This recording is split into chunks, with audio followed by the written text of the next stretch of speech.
Good evening. Thank you very much for your patience. The Secretary General will make a short statement and then we'll have time for a couple of questions. Secretary General. Good evening. NATO allies have now decided to enforce the no-fly zone over Libya. We are taking action as part of the broad international effort to protect civilians against the attacks by the Gaddafi regime. We will cooperate closely with our partners in the region, and we welcome their contributions. All NATO allies are committed to fulfill their obligations under the UN Security Council resolution, and that's why we have decided to assume responsibility for the no-fly zone. Thank you.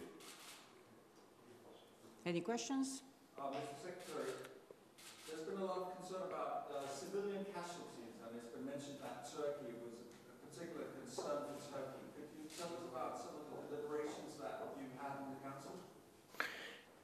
No, we have had very, very positive deliberations. It's of utmost importance to get this right. It's a serious decision, and this is a reason why we have spent some time to reach this conclusion. But compared to the past, we have actually done it quite quickly. AFP?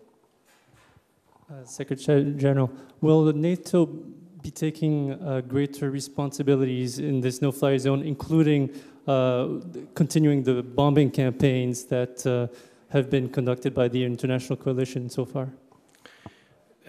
What we have decided tonight is to take responsibility for enforcing the no-fly zone with the aim to protect the civilian population. The mandate doesn't go beyond that.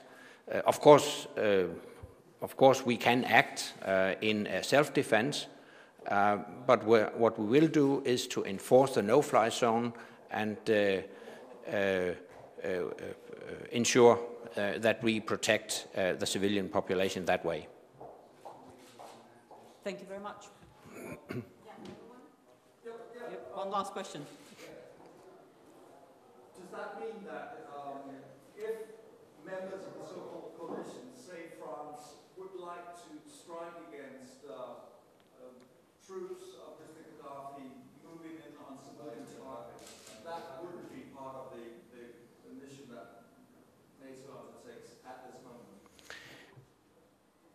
At this moment, there will still be a coalition operation and a NATO operation.